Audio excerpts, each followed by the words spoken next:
KP classes dedicated to excellence. Hey everyone, welcome back to our channel KP Classes. I am your biology mentor Saima Hadan and here is the 5th day of our crash course. तो हम आपको करवाने वाले हैं 15 days में entire syllabus of class 12th board examination. Here is our planner जिसमें हमने day first में कंप्लीट किया है अपना chapter sexual reproduction in flowering plant. In the second day we are done with the human reproduction, the two part, day 2 and day 3. In the day 4 we have done the reproductive health और आज हम start कर रहे हैं हमारा day 5 जिसमें हम करवाने वाले हैं आपको part 1 of the principle of inheritance and variation, one of the important unit and important chapter जो कि एग्जाम में जहाँ से बहुत सारे क्वेश्चंस पूछे जाते हैं. तो आज के जो पार्ट है उसमें हम क्या क्या टॉपिक कवर करने वाले हैं एक बार वो देख लेते हैं. एक कुछ जनरल टर्म्स और इंट्रोडक्शन जिनसे आपका डेफिनेशन पूछा जाता है, सबसे पहले हम वो कवर करेंगे. After that we will cover the Mendel's the law of inheritance, 3 law जो आप पढ़ते हो जहाँ से बिल्कुल क्वेश्चंस बनते हैं, वहां से आपको पूरा कंसेप्ट क्लियर कराया जाएगा. फिर आपको इनकम्प्लीट डोमिनेंस का कॉन्सेप्ट होगा and after that we will done the codominance. तो आज की क्लास में हम ये सारे टॉपिक कवर करने वाले हैं और एक एक नोट्स देने वाले हैं जो कि आपको थ्योरेटिकल बहुत काम आएगा. और ये नोट्स डाउनलोड करने के लिए आप हमारा ऐप डाउनलोड कर सकते हैं. If you are Android user just download the KP exam prep app, और if you are iOS user kindly just class plus app को डाउनलोड कीजिए और ORG कोड जो होगा उसमें ICO डालना है आपको. और आप हमारे ऐप में जाके अपने क्रेडेंशियल से जब लॉगिन करेंगे तो यहाँ पे आपको 3 डॉट्स दिखेंगे जिन 3 डॉट्स पे आप क्लिक जब करेंगे तो आपको वहाँ पे इस तरह से एक साइड पैनल ओपन होगा जिसमें फ्री कंटेंट पे जाने पे आपको यहाँ पे देखिए एक इस तरीके से स्क्रीन दिखेगी जहां आपको डॉक्यूमेंट्स के सेक्शन में जाना और आपको यहाँ पे सारे फ्री नोट्स मिल जाएंगे. इसके साथ साथ आपको ऐप में मिलेंगे मॉक टेस्ट बिल्कुल फ्री. तो अगर आप प्रैक्टिस सेशन लेना चाहते हैं तो भी आपको यहाँ पे हेल्प हो जाएगी. तो आप हमारा ऐप डाउनलोड कर सकते हैं. Let's start the today's class. तो प्रिंसिपल ऑफ इनहेरिटेंस के कुछ टर्म्स देखेंगे जहां से बेसिक क्वेश्चंस आते हैं आपके. First term is the genetics. Genetics है क्या? तो बायोलॉजी की वो स्ट्रीम जिसमें हम डील करते हैं inheritance as well as variation से. इनहेरिटेंस मतलब वो कैरेक्टर जो पेरेंट्स ऑफस्प्रिंग में सेम टू सेम जाते हैं. वेरिएशन मतलब सम डिफरेंट कैरेक्टर. तो जिनमें हम इनहेरिटेंस और वेरिएशन की बात बायोलॉजी की जिस स्ट्रीम में करते हैं which is known as genetics. ठीक है. Now what is inheritance? Inheritance is the process जिसमें एक कैरेक्टर जो होता है वो पास्ड होता है from parents to progeny offspring में. ठीक है. एक जनरेशन से दूसरे जनरेशन में जो कैरेक्टरिस्टिक्स पास हो रहे हैं उस प्रोसेस को, जिस प्रोसेस से हो रहे हैं उसको हम क्या बोलते हैं? Inheritance. What is variation? Variation is the degree. ठीक है. जिसमें आपका जो प्रोजेनी होता है वो डिफरेंट होता है फ्रॉम देयर पेरेंट्स. ठीक है. अगर कोई भी आप देखिए किसी इंडिविजुअल को और उसके पेरेंट्स को भी जानते होंगे तो आपको कुछ लुक सिमिलर दिखेंगे but they are not the replica of each other. क्यों? क्योंकि कुछ कैरेक्टर जो थे वो इनहेरिट होकर के पेरेंट्स ऑफस्प्रिंग में गए थे लेकिन कुछ कैरेक्टर क्या थे? डिफरेंट थे. वेरिएशन. तो इस चैप्टर में हम इन्हीं चीजों के बारे में डिटेल में पढ़ने वाले हैं. ठीक है. अब बात करते हैं ग्रेट साइंटिस्ट की, एक ग्रेट बायोलॉजिस्ट की, मेंडल, जिनको हम फादर ऑफ जेनेटिक्स बोलते हैं और जिन्होंने सबसे पहले क्या किया था? जेनेटिक्स को इंट्रोड्यूस किया था हमारे सामने. ठीक है. तो सर ग्रेगर जॉन मेंडल जो थे उन्होंने एक एक्सपेरिमेंट कंडक्ट किया था जिस एक्सपेरिमेंट से क्वेश्चन कई बार पूछा जा सकता है and the name of that experiment is hybridization. Hybridization नाम से पता चल रहा है क्या कर रहे हैं? एक हाइब्रिड बना रहे हैं. तो हाइब्रिड कैसे बना रहे हैं? मेल और फीमेल जो प्लांट होते हैं, ठीक है, तो उसमें हम क्या कर रहे हैं? 2 डिफरेंट कैरेक्टर को आपस में मिक्स करा रहे हैं. ठीक. तो हाइब्रिडाइजेशन में इन्होंने जो प्रोसेस ली थी उसमें क्या किया था? 2 प्रोसेस जो हम पहले चैप्टर में भी पढ़ चुके हैं which is emasculation and bagging. ठीक है. एक बाइसेक्सुअल फ्लावर लिया, उस फ्लावर का मेल पार्ट रिमूव कर दिया, that process is known as emasculation. फिर उसके जो स्टिग्मा थे उसको एक क्या किया? बैगिंग कर दी, ढांक दिया, कवरिंग कर दी जिससे उस पर कोई और पॉलन ग्रेन ना आ सके. और फिर अपना डिजायर्ड पॉलन ग्रेन जब वो स्टिग्मा मैच्योर हो गया तो उस पर ड्रॉप करा के फर्टिलाइजेशन कराया. ठीक है. तो that process is known as hybridization. ठीक। अब किस प्लांट पे किया था ये और एक इंपॉर्टेंट पॉइंट आता है आपका, तो that plant is garden pea plant. ठीक है, गार्डन पी पर किया था। 7 इयर्स तक इन्होंने इस पे लगातार एक्सपेरिमेंट किए और उसके बाद propose the law of inheritance क्या दिया इन्होंने, 3 लॉ ऑफ इनहेरिटेंस दिया जो अभी हम डिटेल में करने वाले हैं।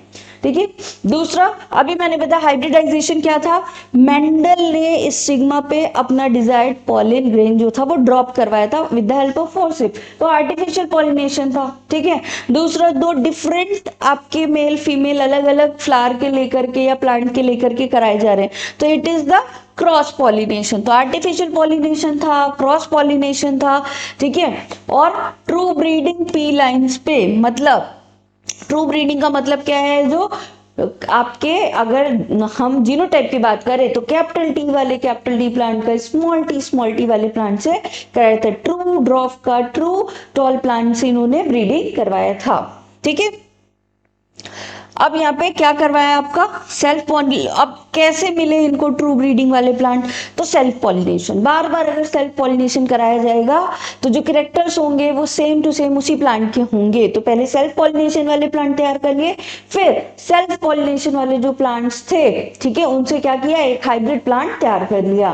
ठीक, अब कितने इनको यहाँ पे पी प्लांट मिले, तो 14 ट्रू ब्रीडिंग पी प्लांट मिले। मतलब कितने कैरेक्टर्स की बात हो रही है यहाँ पे, 7 कैरेक्टर के आपके 14 सब कैरेक्टर्स की बात हो रही है। ठीक है, तो यहाँ पे इन्होंने क्या नाम दिया इनको, traits. These characters are known as traits. देखिए यहाँ पे कैरेक्टर आपको दिख रहे हैं। अब यहाँ हुआ क्या, 7 कैरेक्टर पे मेंडल ने बात की है। ठीक, कौन कौन सा, एक तो प्लांट की हाइट, फिर seed shape, seed colour, seed coat colour, pod का शेप कैसा होता है, पॉड मीन्स जो आपका इसको फ्रूट बोलते हैं, ठीक है, प्लांट का, और ये सीड हो गया आपका। फिर पॉड का कलर कैसा होगा और फ्लावर की पोजीशन कैसे होगी। तो कितने कैरेक्टरिस्टिक्स हैं यहाँ पे, देखिए 7 कैरेक्टरिस्टिक्स पे मेंडल ने बात की, लेकिन हर कैरेक्टर के 2 डिफरेंट ट्रेट देखने को मिले। ठीक है, जैसे मैं बोलूं height of the plant is 1 character, ठीक है, लेकिन प्लांट की हाइट बड़ी भी हो सकती है, छोटी भी हो सकती है। तो क्या एक कैरेक्टर में 2 सब कैरेक्टर मिल रहा है, बिल्कुल। तो इन्होंने क्या देखा, जब यहाँ पे इन्होंने क्रॉस कराया, ठीक है, एक टॉल प्लांट का एक ड्रॉप प्लांट से, तो देखा कि सिर्फ टॉल वाले प्लांट्स बन रहे हैं। ठीक है, फिर बाद में भी इन्होंने एक्सपेरिमेंट किया तो ड्रॉप वाले भी, तो इन्होंने देखा कि एक प्लांट उसमें कुछ बड़े पौधे भी हैं, कुछ छोटे पौधे भी हैं। ठीक है, सीड देखा तो उसके 2 डिफरेंट कलर दिखाई दिए। तो एक कैरेक्टर के इनको 2 सब कैरेक्टर मिले, एक को इन्होंने नाम दिया डोमिनेंट और एक को नाम दिया recessive trait. What is dominant, what is recessive trait, वो कैरेक्टर जो हर बार डिफरेंट हाइब्रिडाइजेशन करने से आ रहे थे वो डोमिनेंट कैरेक्टर थे, मतलब वो दूसरे वाले को क्या कर रहे थे, सप्रेस। तो वो कैरेक्टर जो एक्सप्रेस हो रहे थे वो डोमिनेंट थे, जो सप्रेस हो रहे थे वो रेसेसिव थे। तो एक्सपेरिमेंट के बाद इन्होंने 2 कैरेक्टर में इसको बांट दिया, तो हाइट का एक टॉल बन गया और एक क्या बन गया, आपका ड्रॉफ बन गया। ठीक है, सीड के शेप की बात करें तो सीड का शेप राउंड वाला डोमिनेंट है, रिंकल्ड वाला क्या है आपका, रेसेसिव है। सीड कलर की बात करें तो yellow one is the dominant and the green one is recessive. देखो ये याद रखना है, यहाँ मैं स्टार लगा रही हूँ, किस लिए स्टार लगा रही हूँ, क्योंकि यहाँ पे कंफ्यूजन हो जाता है, क्योंकि येलो वाला सीड डोमिनेंट है लेकिन पॉड कलर में देखो ग्रीन वाला डोमिनेंट है, तो याद रखनी है ये बात। ठीक है, फिर पॉड शेप पे आओ, इन फ्लैटेंट वाला जो था पूरा फुली अच्छे से कोई भी कर्विंग नहीं थी, वो पॉड शेप डोमिनेंट था। जो ये देखो ऐसे कर्व्ड हो गया है यहाँ से, ये वाला क्या है आपका कॉन्स्ट्रिक्टेड वाला जो है वो क्या है आपका रेसेसिव है। पॉट कलर में ग्रीन वाला क्या है, डोमिनेंट है, येलो वाला रेसेसिव है, और जो फ्लावर है जो एक्साइल पोजीशन पे साइड पे इस तरह से हैं, ठीक है, दैट वन इज डोमिनेंट, और ये जो टर्मिनल एंड पे फ्लावर होंगे विच इज रेसेसिव वन। ठीक है, तो ये 7 कैरेक्टर आपको याद रखने हैं। फिर इन्होंने क्या किया, क्रॉस करवाया। ठीक है, तो यहाँ पे 2 तरीके के क्रॉस पड़ते हैं। मेंडल ने जो बेसिकली क्रॉस किया, monohybrid cross and dihybrid cross. Mono means होता है 1, मतलब कितने कैरेक्टर्स लिए हैं एक प्लांट के, 1 कैरेक्टर पे फोकस किया। ठीक है, कोई कैरेक्टर नहीं देखा, बस देखा कि प्लांट की हाइट। तो एक ट्रू ब्रीडिंग लाइन ली पेरेंट जनरेशन में कौन सी, पेरेंट जो था वो टॉल था, ट्रू टॉल था, ठीक है। जो दूसरा पेरेंट था वो क्या था आपका, ड्वार्फ था, ठीक है। तो अब इनका क्रॉस कराया, अब क्या बनेंगे भाई, ये डिप्लॉइड है, ठीक है। अब क्या होगा, गैमीट्स बनना है, तो क्या सेक्सुअल रिप्रोडक्शन में हमने पढ़ा है, जब गैमीट्स बनते हैं मियोसिस होती है तो डिप्लॉइड से हैप्लॉइड बनेंगे। तो ये देखिए आपका क्या हो गया, ये हैप्लॉइड अलग हो गए, गैमीट्स बन गए। जब इन गैमीट्स का फ्यूजन हुआ तो यहाँ पे जो बना वो कौन सा बना, एक्सप्रेशन कौन सा आया, टॉल। तो दो तरीके के एक्सप्रेशन होते हैं, एक जीनोटिपिक एक्सप्रेशन होता है, एक फिनोटिपिक एक्सप्रेशन होता है। What is phenotypic expression, phenotypic मतलब जो हमें फिजिकली अपीयरेंस दिखाई दे रहा है वो हमारा फिनोटाइप है, कैसा दिख रहा है, लेकिन उसके अंदर जीन कौन से हैं, होमोजाइगस हैं या हेट्रोजाइगस हैं, है ना। होमोजाइगस मतलब कैपिटल टी सेम सेम वाले होमो, हेट्रो मतलब डिफरेंट, एक कैपिटल टी एक स्मॉल टी। तो कौन सा वाला यहाँ पे आ रहा है, ये इसका जीनोटाइप है। तो दो चीजों पे हमें बात करनी है कि भाई जीनोटाइप क्या मिला, है ना, और फिनोटाइप क्या मिला, दोनों पे बात करा हमने। तो देखा मेंडल ने कि जो फिनोटाइप था वो क्या आया, यहाँ पे टॉल वाले पौधे बन रहे हैं, ठीक है। जीनोटाइप का पता ही नहीं लग पाया भाई, वो कैसे पता लगे, इन्होंने फिर F1 जो जनरेशन बनी उसके F1 गैमेट्स बनाए और उनका वापस से क्या किया, F2 जनरेशन में क्रॉस कराया। तो क्या देखा कि यहाँ पे ये भी टॉल, ये भी टॉल, ये भी टॉल, बट एक प्लांट आपका क्या बना, ड्वार्फ बना। तो फिनोटिपिक रेशियो क्या आ गया यहाँ पे, 3:1, है ना। फिनोटिपिक रेशियो क्या आ गया आपका, 3:1 आया कि भाई 3 टॉल प्लांट बन रहे हैं, एक आपका ड्वार्फ प्लांट बन रहा है। लेकिन जीनोटाइप जो था वो कैसा आया, capital T, that means homozygous dominant 3 बने, और आपका सॉरी जो आपके क्या थे, कैपिटल टी, दैट मीन्स अगर मैं इसको यहाँ पे लिखूं capital T that means homozygous क्या है आपका, डोमिनेंट। ये कितना बना आपका, एक प्लांट है ये वाला, ठीक है। फिर यहाँ पे देखा इन्होंने कि कैपिटल टी स्मॉल टी वाले हाइब्रिड वाले कितने थे जीनोटाइप, 2 बने, ठीक है। फिर इन्होंने देखा कि स्मॉल टी वाले कितने प्लांट बने, 1 बने। तो 1:1 is the ratio of what, genotypic ratio. 3:1 is the phenotypic ratio. Ratio याद रखना है, ऑब्जेक्टिव में बहुत बार पूछ लिया जाता है, ठीक है। अब देखो यहाँ पे हुआ क्या, मैं यही इसी चार्ट में आपको मेंडल के दोनों लॉ क्लियर कर रही हूँ, ठीक है, और भी इजी हो जाएगा। अब देखो जब यहाँ पे F1 जनरेशन में यहाँ आपने देखा कि कैपिटल टी स्मॉल टी आया, भाई एक कैपिटल टी से आया है, एक स्मॉल टी से आया है गैमेट, तो जाहिर सी बात है जीनोटाइप कैसा होगा, कैपिटल टी और स्मॉल टी होगा। लेकिन एक्सप्रेस कौन सा हुआ, टॉल प्लांट एक्सप्रेस हुए। तो मेंडल ने यहाँ पे इसको कंक्लूड किया इस एक्सपेरिमेंट से, कि इसी को कंक्लूड करके उन्होंने अपना रिजल्ट जो दिया उसी को हम लॉ ऑफ मेंडल्स पढ़ते हैं, ठीक है।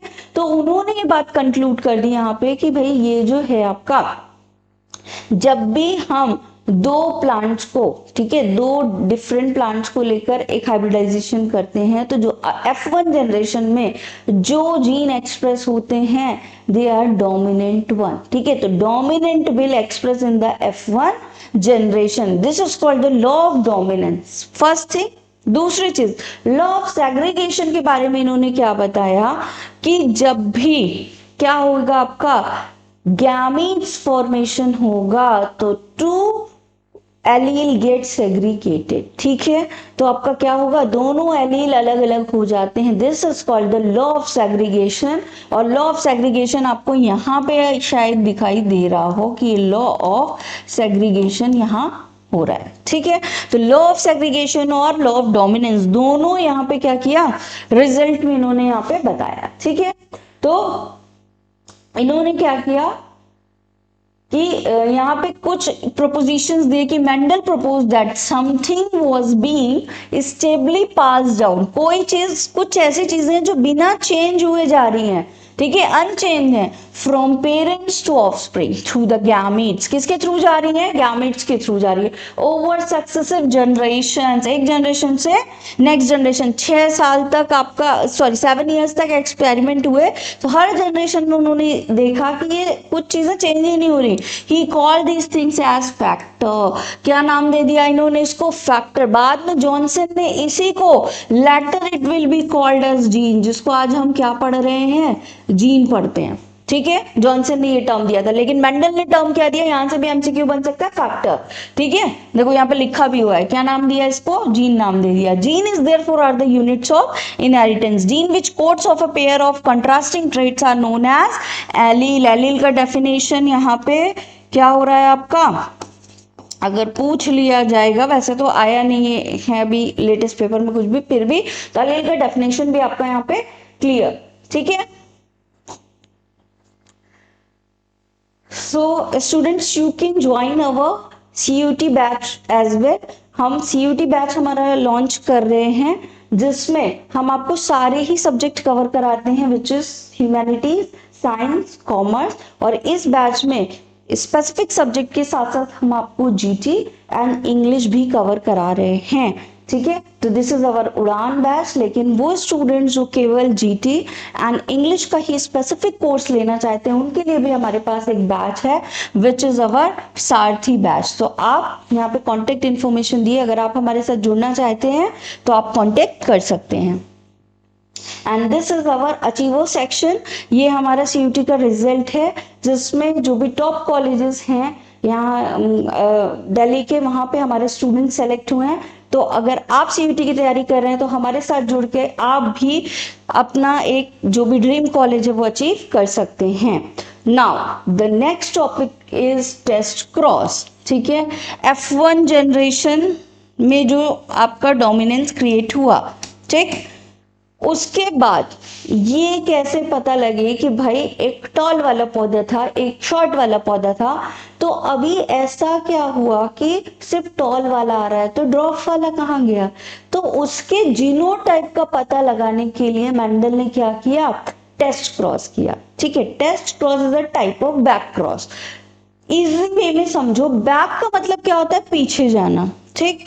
तो हुआ क्या, जो आपके F1 में प्रोजेनी बने, उनको वापस से पेरेंट प्लांट के साथ क्या किया गया, ऑफ ब्रीड कराया गया, तो इसको क्या बोला जाता है, आपका बैक क्रॉस, ठीक है।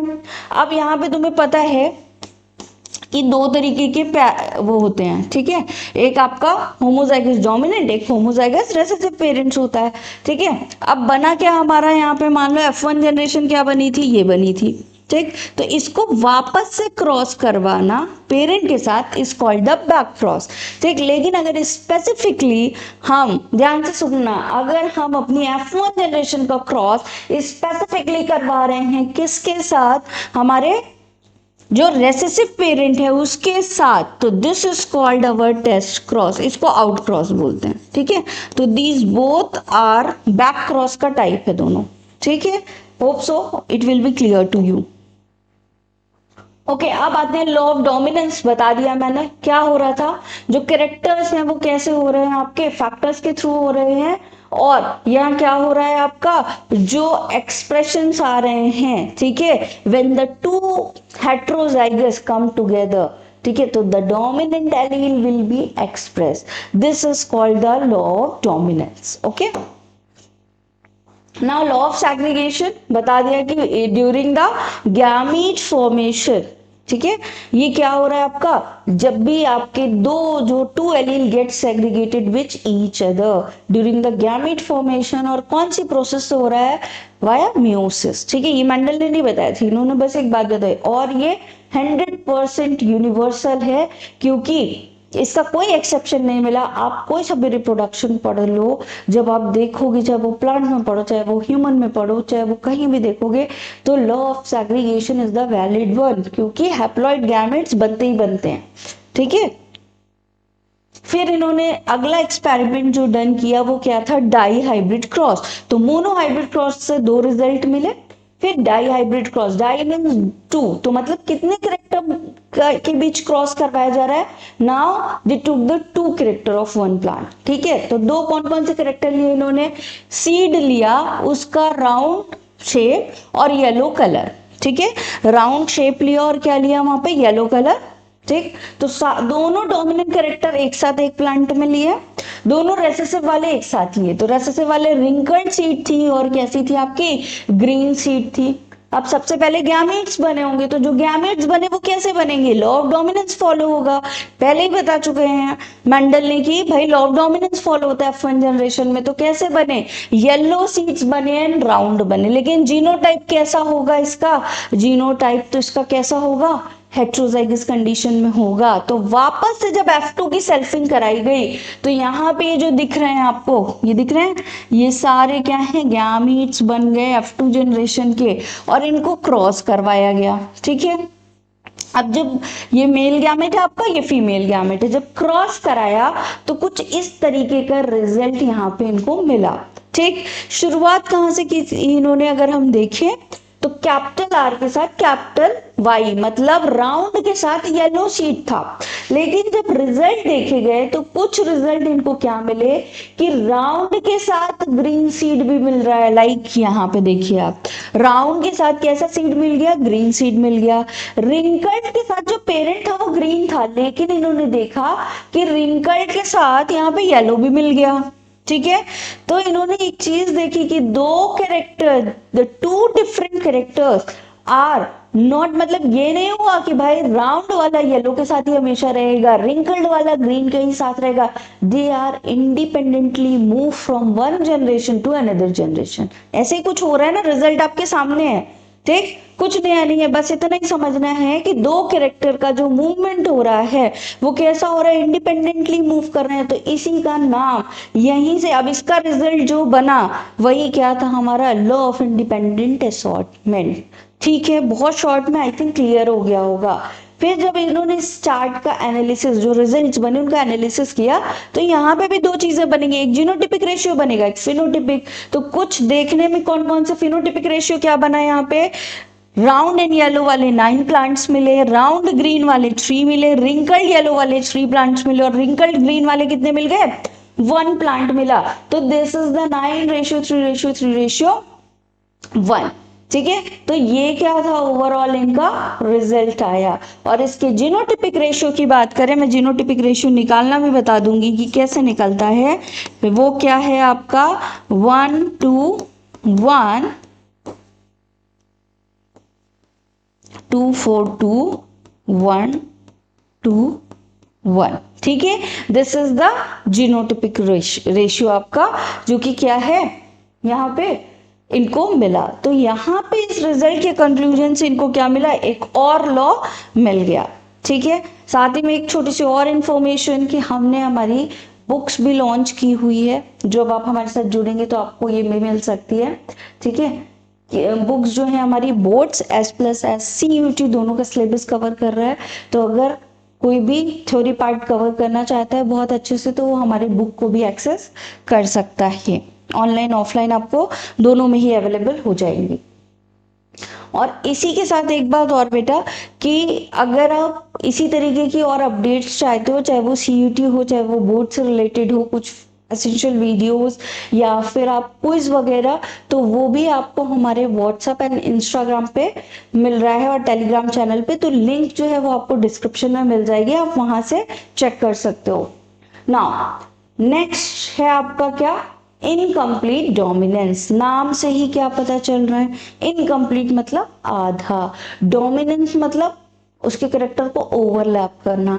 तो करेक्टर आधा ही ओवरलैप हो पाया है, ठीक है, पूरे तरीके से वो उसके ऊपर डोमिनेट नहीं हो पाया। तो when a cross between two pure breed is done for one contrasting character, the F1 hybrid phenotype does not resemble either of the two parents and was in between the two, ठीक है। क्या हुआ, मान लो एक A character था, एक B character था, दोनों ने नॉर्मली क्या होना चाहिए था, मान लो जैसे टॉल प्लांट था, ड्रॉप प्लांट था, नॉर्मली क्या होता, टॉल वाला एक्सप्रेस हो रहा था, तो लॉ ऑफ डोमिनेंस था। लेकिन यहाँ क्या हुआ, ना टॉल वाला एक्सप्रेस होने लगा ना ड्रॉप वाला एक्सप्रेस होने लगा, दोनों के बीच फाइट हुई, दोनों ने ही डोमिनेंट होना चाहा और क्या हुआ लास्ट में, दोनों का ही डोमिनेंस जो था वो इनकम्प्लीट रह गया, तो एक इंटरमीडिएट प्लांट बन गया मीडियम हाइट का। कुछ अगर ऐसा एग्जाम्पल लें तो ये, ठीक है, तो this is called the incomplete dominance आपका।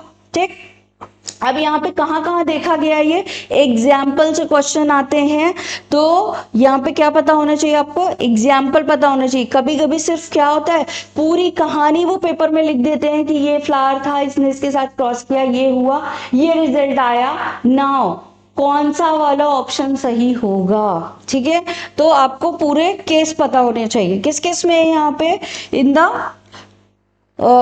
ये आपका स्नैपड्रैगन में, ठीक है, स्नैपड्रैगन के फ्लावर में देखा जाता है इसका, ठीक है, इनकम्प्लीट डोमिनेंस।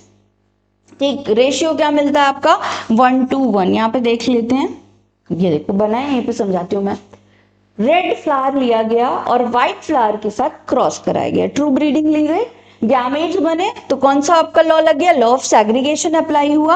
अब यहाँ लॉ ऑफ डोमिनेंस लेकिन नहीं अप्लाई हो पाया, यहाँ क्या हुआ, यहाँ पे जो F1 जनरेशन बनी वो कैसी बन गई, पिंक इन कलर, कौन सा कलर आ गया यहाँ पे, पिंक, ना रेड बना ना व्हाइट बना, दोनों का एक इंटरमीडिएट बन गया, कौन सा, पिंक कलर बन गया। ठीक, तो इसका जब जीनोटिपिक और फिनोटिपिक रेशियो देखा गया तो दोनों ही सेम होते हैं। देखो एक रेड बना, एक पिंक बना, फिर एक पिंक बना, फिर एक व्हाइट बना, तो अगर मैं फिनोटिपिक रेशियो की बात करूं, ठीक है, फिनोटिपिक रेशियो क्या है, एक रेड, दो पिंक और एक white, isn't it. Genotypic ratio की बात करूं तो क्या है, 1 होमोजाइगस डोमिनेंट है, 2 हेट्रोजाइगस है और 1 क्या है, होमोजाइगस रेसेसिव है। तो जीनोटिपिक रेशियो भी कितना बन रहा है, 1:1। तो अगर आपसे पूछा जाता है कि in which of the following the genotypic ratio is equal to the phenotypic ratio, तो the example is incomplete dominance which is seen in the snapdragon, ठीक है, flower of snapdragon. Clear, now codominance, co means क्या होता है, को is साथ साथ, है ना, तो डोमिनेंस तो आ रहा है लेकिन कैसा, साथ साथ, ठीक है। अब दो डोमिनेंट लोग हैं और उनमें आपस में क्या होगा कि नहीं ऐसा होना चाहिए, नहीं ऐसा होना चाहिए, फिर क्या होता है कि अच्छा चलो भाई तुम्हारा भी और मेरा भी, ठीक है। तो यहाँ पे भी ऐसा ही कुछ हो रहा है कि जब आपका क्या होगा, F1 जो होगा वो क्या करेगा, आपका जो F1 जनरेशन बनती है उसमें दोनों के ही कैरेक्टर्स आ जाते हैं, this is called the codominance, ठीक है। अब देखो यहाँ पे ब्लड ग्रुप का एग्जांपल दिया जाता है, आपको पता होगा कि जो आरबीसी होती है उसकी प्लाज्मा मेम्ब्रेन पे यहाँ पे पाए जाते हैं कुछ एंटीजेंस, और जो से एंटीजेंस पाए जाते हैं वही ब्लड ग्रुप होता है। तो दो तरीके के एंटीजन है आपके, ए और बी, ठीक है, कौन से आपके, ए और बी, इनको एक्सप्रेस कराने वाले कुछ जीन्स होंगे। तो यहाँ पे देखो 3 तरीके के जीन पाए जाते हैं, कौन कौन से 3 एलील, सॉरी कौन कौन से 3 एलील, IA, IB और IO, या फिर इसी को हम क्या बोलते हैं, ऐसे स्मॉल आई भी लिख देते हैं, ठीक। तो ये 3 आपके क्या है, पाए जा रहे हैं, एलील पाए जा रहे हैं, ठीक है। लेकिन पूरा एक ग्रुप में या क्या बोलेंगे हम कि किसी सैंपल में 3 एलील पाए जा रहे हैं, लेकिन एक इंडिविजुअल में तो 2 ही एलील पाए जाएंगे ना, कहाँ से आएंगे, एक मदर से एक फादर से, तीसरा तो कहीं आने का कोई चांस ही नहीं है। तो कितने एलील, 2 एलील आ रहे हैं एक इंडिविजुअल में, लेकिन एक कॉमन ग्रुप में, एक आप जनरेशन उसमें देखो, कॉमनली देखो सोसाइटी में, तो कितने एलील पाए जाएंगे आपके, 3 एलील पाए जाएंगे, ठीक है। अब देखो यहाँ पे भी क्या हो रहा है, जो IA है, ठीक है, वो क्या है आपका, IO के ऊपर डोमिनेंट है, ठीक है, और जो IB है वो भी IO के ऊपर क्या है, डोमिनेंट है, ठीक। तो मतलब IO क्या हो गया, ओवरऑल रेसेसिव हो गया। लेकिन व्हाट अबाउट IA और IB आपस में, IA तो IO के लिए क्या है, डोमिनेंट है। जब भी दोनों साथ में आएंगे कौन एक्सप्रेस होगा, A एक्सप्रेस होगा। B के साथ O आएगा कौन एक्सप्रेस होगा, B एक्सप्रेस होगा, क्योंकि डोमिनेंट है। लेकिन जब A और B एक साथ आ गए, दोनों ही डोमिनेंट थे, तो दोनों ही ऊपर आना चाहेंगे। तो आपसी सहमति से क्या हुआ, दोनों के दोनों एक्सप्रेस हो गए। तो IA एंड IB आपस में क्या है, आपके कोडोमिनेंस है। ठीक है, ये आपस में क्या है, आपके कोडोमिनेंस है। तो आपके 4 तरीके के ब्लड ग्रुप बन जाते हैं। ए ब्लड ग्रुप सुना होगा, बी ब्लड ग्रुप सुना होगा, ओ ब्लड ग्रुप सुना होगा, और एक ब्लड ग्रुप सुना होगा ए बी ब्लड ग्रुप। तो this is the example of codominance, isn't it. ठीक है, देखिए यहाँ पे आपका पॉसिबल जीनोटाइप कौन कौन सा है। ए ब्लड ग्रुप बनने के लिए कौन कौन सा जीनोटाइप आपको चाहिए। ठीक, तो ए ब्लड ग्रुप बनाने के लिए हमारे पास IA के साथ IA आएगा तो भी कौन सा बनेगा आपका, बताओ। IA के साथ IA आएगा तो भी कौन सा बनेगा, ए ब्लड ग्रुप बनेगा। लेकिन अगर IA के साथ कॉम्बिनेशन क्या आ गया, मान लो मदर से IO आ गया, तो भी क्या बनेगा, ए ब्लड ग्रुप बनेगा। बी वाले केस में देखो IB, ठीक है। लेकिन अगर बी के साथ ओ आ गया तो भी क्या बनेगा, डोमिनेंट है ना BO के ऊपर, बी ब्लड ग्रुप बनेगा। लेकिन IA के साथ IB आएगा तो कौन सा blood group, AB blood group. ठीक है, और दोनों अगर IO वाले आ गए तो क्या बनेगा हमारा, रेसेसिव 1 O ब्लड ग्रुप। ठीक है, तो यहाँ पे आपका इस तरीके से पॉसिबिलिटी होती है कि ए ब्लड ग्रुप कौन सा होगा आपका और बी ब्लड ग्रुप कौन सा होगा। ठीक है, कौन सा वाला कब एक्सप्रेस होगा, क्लियर। तो ए ब्लड ग्रुप आने के लिए दोनों पेरेंट्स IA वाले हो सकते हैं, या कैसे हो सकते हैं, एक पेरेंट्स IA वाला था, एक पेरेंट्स IO वाला था, ये इट इज ऑल्सो पॉसिबल, तब भी एक ग्रुप आएगा। हो सकता है दोनों ही हेट्रोजाइगस हो, IO वाले, है ना, मम्मी भी और पापा भी, तब भी ब्लड ग्रुप कौन सा आएगा, A आएगा।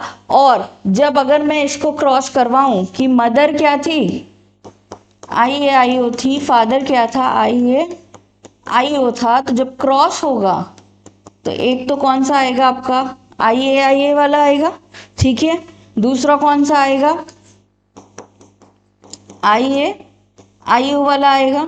ठीक है, फिर कौन सा आएगा, IO वाला आएगा, और फिर कौन सा आएगा, तो कौन सा आ रहा है, एक तो ए ब्लड ग्रुप आया, ये भी ब्लड ग्रुप ए है, लेकिन कैसा ब्लड ग्रुप ए है, हेट्रोजाइगस। ये वाला कैसा है, होमोजाइगस। और ये वाला कैसा है आपका, ओ ब्लड ग्रुप आ गया, है ना, होमोजाइगस ओ ब्लड ग्रुप आ गया, इजंट इट। ठीक है, तो दोनों ही कंडीशन के चांसेस है। ऐसे बी में भी आपका दोनों BB वाले हो सकते हैं, एक BB वाला हो सकता है, एक BO वाला हो सकता है आपका एलील।